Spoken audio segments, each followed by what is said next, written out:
Hi, I'm Simon with AppliancePartsPros.com. Today we're going to show you how to repair your appliance. Are you ready?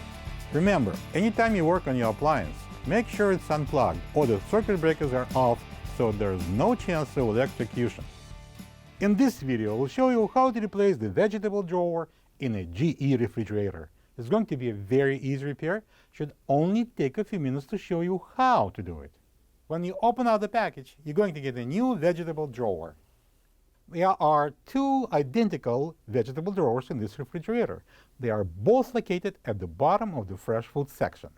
The main reason to replace the vegetable drawer is if it breaks and won't slide in and out. To get to the part, I need to open the fresh food door. Alright, so as you can see, we got two vegetable drawers here at the bottom.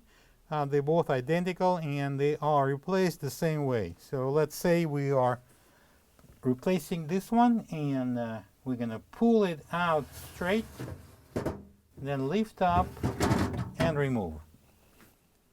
This is the old vegetable drawer next to the new one. If you don't have this part, you can get it from AppliancePartsPros.com.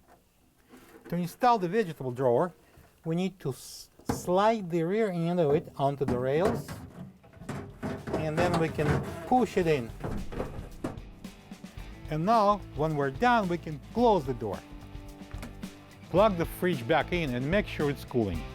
Thank you for being a part of another successful repair brought to you by AppliancePartsPros.com.